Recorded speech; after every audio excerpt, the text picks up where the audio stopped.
Wimar Show dengan Ade Rai. Saya lumayan sering ketemu Anda, baik pribadi kasih, maupun Pak. di forum. Ya, terima kasih. Kalau dulu saya ingin tahu triksnya, hintnya untuk menjadi kuat, keren, sehat. Sekarang justru filosofi hidupnya itu sangat muncul.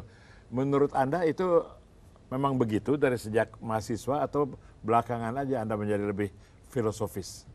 Ya mungkin saya rasa sebenarnya setiap orang pasti mengalami tahapan-tahapan itu ya, mungkin juga kapan, apalagi pada saat dimana kadang-kadang orang bilang seperti buku juga dalam hal yang saya tulis juga fitness di atas 40 tahun, seolah-olah di atas 40 tahun itu ada sesuatu yang kita merasa kita kadang-kadang kehilangan kesehatan, kadang-kadang kita merasa kehilangan kemudaan, kadang-kadang sehingga jadi banyak sekali pertanyaan-pertanyaan yang ada di kepala kita. Ya mungkin dari pertanyaan-pertanyaan itulah makanya mungkin saya sedikit coba mencari atau banyak baca buku, belajar untuk kira-kira sebenarnya apa sih sebenarnya arti dan makna dari keberadaan saya gitu. Jadi itu hanya lebih kepada saya ingin mencari jawaban bagi diri saya saja sih. Ya, terima kasih. Saya sudah baca itu buku Fitness di atas umur 40 ya. Di sini nggak ada yang bawa ya di studio ya.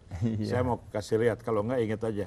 Fitness di atas umur 40 ya, 40-nya sih angka apa aja. Pokoknya fitness walaupun kamu tidak berharapkan menjadi satu olahragawan ya. Nah, Anda itu klien sekarang yang konkret. Kehidupan Anda, kehidupan profesional itu berputar di sekitar dunia yang mana gitu? Iya. Berputar di sekitar dunia kesehatan dan kebugaran. Jadi aktivitas yang banyak saya lakukan memang saat ini adalah membuka sarana fasilitas olahraga, artinya fitness center. Mungkin kalau fitness center orang membayangkan seolah-olah, apalagi dengan memakai nama saya, seolah-olah seperti klub kebugaran atau binaraga atau orang yang mau badannya besar, tapi sangat mengejutkan pada saat dimana mungkin kalau teman-teman sekalian bisa sempat datang ke tempat saya, taunya ternyata 80% wanita, ternyata ada yang 50% bapak-bapak orang tua di atas 50 tahun, atau mungkin sebagian memang ada yang ternyata di satu tempat tertentu memang anak muda semua, tapi pada dasarnya sebenarnya fitness bagi siapa saja. Saya menyediakan sarana fasilitas itu. Yang saya syukuri sekali lagi adalah bahwa dengan saya membuat sarana fasilitas itu, saya paling tidak sedikit memberikan satu sumbangan terhadap upaya untuk membantu istilahnya meningkatkan kecerdasan masyarakat akan hidup sehat.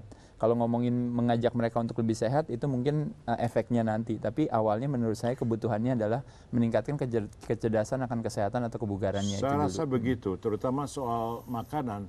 Banyak yang bukannya tidak mau, tapi tidak tahu makanan mana yang sehat, makanan mana yang tidak. Kita mulai di mana ya? Apa aturan yang paling sederhana mengenai makan? Jumlahnya atau jenisnya? Kalau makan itu ada 4 elemen. Yang pertama adalah yang disebut dengan sumber dan jenis. Yang kedua yang disebut dengan penyajian. Yang ketiga yang disebut dengan jadwal atau timing. Dan yang keempat disebut dengan jumlah. Nah, kalau kita berbicara saya mau menurunkan berat badan, biasanya orang cuma taunya berarti saya mengurangi jumlah saja. Jadi elemen 4 yang orang cukup sudah pasti. Tapi itu pun juga mereka akan terkaget-kaget pada saat melihat secara visual kelihatannya kecil ternyata kalorinya banyak, atau kebalikannya seperti sayur-sayuran kelihatannya banyak, taunya ternyata kalorinya kecil. Nah, elemen yang pertama yang disebut dengan sumber dan jenis itu mempengaruhi kualitas kesehatan kita. Mulut kita adalah sumber kesehatan dan juga sumber kesakitan. Nah, oleh sebab itu kita harus mengedukasi diri kita untuk bisa tahu sumber dan jenis mana yang baik buat kita. Misalnya telur mungkin lebih baik putihnya daripada kuningnya. Mungkin nasi lebih baik nasi merah daripada nasi putih misalnya. Mungkin ubi lebih bagus daripada kentang misalnya. Atau mungkin makan banyak sayur-sayuran akan lebih bagus daripada mungkin makan banyak yang daging-dagingan dan sebagainya. Lalu yang kedua yang disebut dengan penyajian. Penyajian itu mempengaruhi kualitas kesehatan kita. Penyajian yang paling populer justru datang dari goreng-gorengan yang melibatkan kandungan-kandungan yang justru menyebabkan elemen nomor 4 jumlahnya itu jadi tambah banyak. Yang membuat kita gemuk kan sebenarnya kan bukan sumber dan jenis, tapi yang membuat kita gemuk adalah kalori yang berlebihan yang banyak berasal dari penyajian gitu. Ikan yang dikukus dengan ikan yang digoreng jadi itu sangat beda kalorinya. Dan yang ketiga, elemen yang ketiga yaitu yang disebut dengan timing atau jadwal.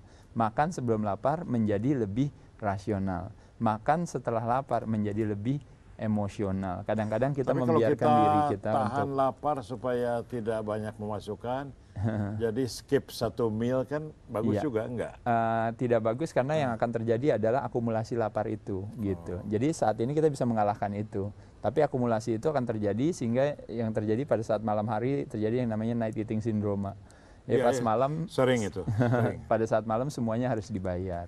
Jadi sebenarnya pengaturan makanan diet itu adalah bukannya mengurangi makanan. Jadi tidak boleh lemas, tidak boleh lapar, tidak boleh bosan. Untuk saya, Bung Ade Rai, Iya, buat Pak Wimar. snack yang perlu disimpan kalau udah lapar, pokoknya saya pengen makan. Apa yang paling tidak merusak? Kacang. Kacang. Iya. Bukannya kacang itu ada ini banyak kalorinya. Kacang-kacangan, iya. Kacang-kacangan itu memang kalorinya cukup tinggi, tapi dia sumber lemak yang baik. Selama kacangnya itu tidak dalam penyajian yang digoreng. Katanya kalau orang mau nyumpel aja supaya nggak lapar, dia makan hal yang zero kalori. Makan ketimun atau apa. Saya mau titip pertanyaan ini, Iya. masuki break kita. Oke, baik. Wimar Show dengan Ade Rai.